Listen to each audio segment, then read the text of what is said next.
उन बंदा काम से दो काशी भी ना लावे बंदा काम से दो काशी भी ना लावे। डेली का ये मामला था, 2-3 लड़ाइयाँ ऐसे ही हो जाती हैं कि यार इतने का सिगरेट दे रहे हो, इतने का सिगरेट। अच्छा लड़ते भी हैं लोग आगे? लोग लड़ते हैं, इधर हमारा सर फाड़ने को पड़ते हैं, हम क्या करें।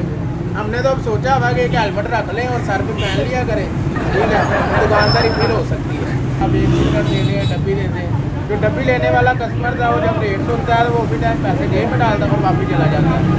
जिसने डब्बी लेनी है वो हाफ डब्बी पे आ गया, हाफ डब्बी वाला चला 2-3 सिगरेटों पे आ गया। आपका क्या ख्याल है कि सिर्फ इसी चीज़ पर टैक्स नहीं लगना चाहिए था या बाकी चीज़ों पर भी? बाकी लेकिन ये चीज़ें आपको पता है कि रोज हर बंदा उन बंदा काम से दो काशी भी ना लावे। अच्छा आप बताएं, सरकार के जब से टैक्स लगा है उसके बाद सिगरेट पीना कम किया है या मतलब रूटीन के साथ? कम कर दिया, बहुत कम कर दिया। बाद देख किस के हद तक? बाहर निकालते हैं, देख के जेब में डाल दें। ये 150 रुपए की डब्बी है, 220 रुपए। ये पहले 90 रुपए की थी गुड स्टील। अच्छा, पहले 90 रुपए की थी, 210 रुपए की डब्बी। नहीं तो आपका नहीं ख्याल है कि मतलब अब जो महंगाई हो गई उसकी वजह से हमें सिगरेट नोशी छोड़ देनी चाहिए? नहीं छोड़ देंगे सिगरेट, जो लात बड़ा छोड़ देंगे। अच्छा महंगाई और भी बड़ी बढ़ गई, सिगटा तो हट के बच्चा तो राशन हर शहर की महंगाई होगी।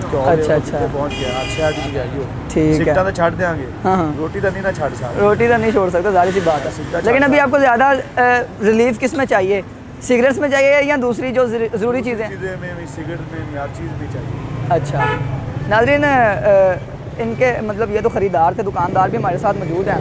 अस्सलाम वालेकुम जी। जनाब क्या हाल है आपका? नाम क्या है आपका? ज़िशान भाई, आप बताएं कि जब से ये टैक्सेस लगे हैं उनके बाद जो ख़रीदो फ़रोख्त था सिगरेट्स की उस पर कोई असर पड़ा? देखिए जी, हुकूमत ने तो 1 मिनट में ऐलान कर दिया जी इतना टैक्स लगा दे, इतना टैक्स लगा दे। उनको तो पता नहीं है क्योंकि उन्होंने तो पीने नहीं है जेब से लेके।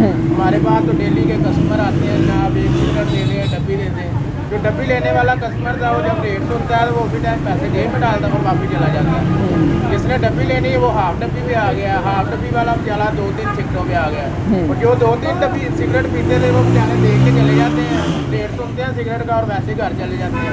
अच्छा, लोगों ने तो वैसा हाल कर लिया कि सिगरेट हाथ में पकड़े होते हैं, बस चलाते नहीं है। इधर आके लाइटर पकड़ते हैं ऐसे करके, लाइटर को ऐसे सिगरेट में रख के फिर जेब में डाल के वापस चले जाते हैं। यानी कि दिल को तसल्ली दे रहे हैं कि पास सिगरेट है। आम अभी जो है ना बहुत परेशान है। ये तो हमारी हुकूमत से अपील है जनाब कि इस पर कम से कम टैक्स लगाया जाए, आवाम का ख्याल किया जाए। खाली सिगरेट नहीं, पेट्रोल दूसरी एशिया पे भी जो है ना वो कम से कम टैक्स करे, आवाम का कुछ ख्याल करे।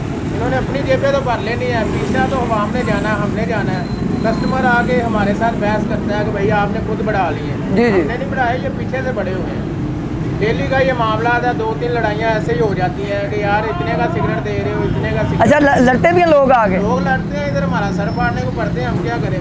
हमने तो अब सोचा हुआ कि एक हेलमेट रख लें और सर पे पहन लिया करें, ठीक है, और दुकानदारी फिर हो सकती है। ये भाईजान जो है ना किसी हद तक, बल्कि काफ़ी हद तक जो है बिल्कुल दुरुस्त बात कर रहे हैं। कह रहे हैं कि हम लोग जो है ना अभी मजबूर हो चुके हैं कि एक हेलमेट रख लें एहतियाती तौर पर, ताकि जब कोई किसी के साथ कोई ऐसा झगड़ा हो, क्योंकि ज़ाहिर सी बात है अब जो बंदा सिगरेट पीता है वो दिमागी तौर पर कोई ज़्यादातर जो है वो ठीक रहते हैं, लेकिन उनमें से कुछ ऐसे भी होते हैं जो साइको टाइप हो जाते हैं। तो ये कहते हैं कि ज़्यादातर आके जो है ना यहाँ पर झगड़ा शुरू कर देते हैं कि भैया भी तो सिगरेट बिल्कुल सस्ते हैं, आप लोग महंगे दे रहे हैं। तो ये बड़ी अजीब सी कैफियत बनी हुई है। हर तबका जो है वो इस महंगाई की लहर से जो है शदीद परेशानी का शिकार है। जिस नाज़रीन, आपने खरीदारों की भी बात सुनी और दुकानदारों की भी बात सुनी, दोनों के ज़ुबानों पर कुछ ना कुछ शिकवे तो हैं, दिल पर जो शिकवे हैं वो बयान कर रहे हैं अपने। और मेन बात जो वो ये कर रहे हैं, वो कह रहे हैं कि इस महंगाई से ये तबका ही नहीं हर तबका जो है वो मुतासर हो रहा है। तो हुकूमत को चाहिए कम अज़ कम कि आवाम को थोड़ा बहुत जो है वो रिलीफ फराहम करे। इसी के साथ आज की वीडियो का इख्तिताम होता है। उम्मीद करता हूँ कि आपको वीडियो पसंद आई होगी। अगर आपको वीडियो पसंद आई है तो चैनल को लाजमी सब्सक्राइब करें, वीडियो को शेयर करें, लाइक करें और कमेंट में अपनी राय दें। मिलते हैं आपसे इंशाल्लाह नेक्स्ट वीडियो में। तब तक के लिए इजाज़त दीजिए। अल्लाह हाफ़िज़।